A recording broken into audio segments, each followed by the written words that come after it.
எனக்கு மக்களைத்தான் தெரியும், மந்திரிகளையும் மன்னர்களையும் தெரியாது. எனக்கு வாழத்தான் தெரியும், வயிறு வளர்க்க தெரியாது. எனக்கு பாய்தான் தெரியும், பட்டுமெத்தை தெரியாது. எனக்கு பாசங்கொள்ளத்தான் தெரியும், பகைமை கொள்ள தெரியாது. எனக்கு அடக்கம்தான் தெரியும், ஆடம்பரம் தெரியாது.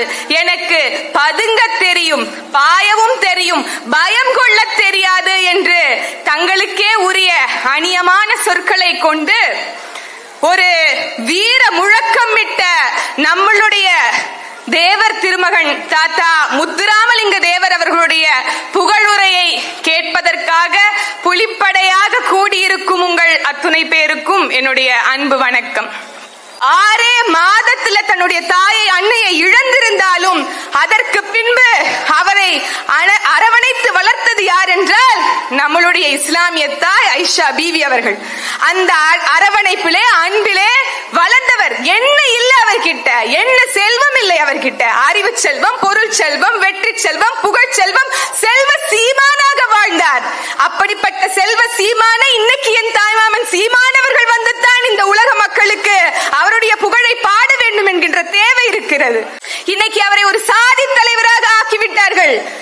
இன்னைக்கு தமிழர் அல்லாதோர் எப்படி தமிழர்களாக இருக்கிறார்களோ அதை போன்று சாதியை பற்றே இல்லாதவர் அன்னைக்கு சாதி தலைவராகவும் இன்னைக்கு சாதி தலைவராகவும் கொண்டாடப்படுகிறார் என்றால் அதுதான் இந்த நாட்டுக்கு நடந்துட்டு இருக்கக்கூடிய இழுக்குன்னு நான் பார்க்கிறேன்.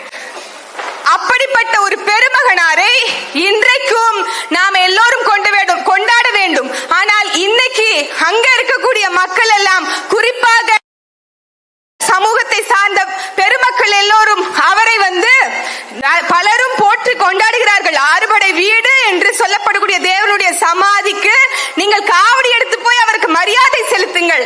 அதை விட்டுட்டு போய் கூச்சலிடுவது, அங்க ரக்கஸ கிரியேட் பண்றது போன்ற இந்த மாதிரி செயல்களில் ஈடுபடாமல் மரியாதையாக தாத்தா முத்துராமலிங்க தேவர் அவர்களுக்கு புகழ் வணக்கத்தை செலுத்துவதுதான் அவருக்கு நாம் செலுத்தக்கூடிய மிகப்பெரிய புகழ்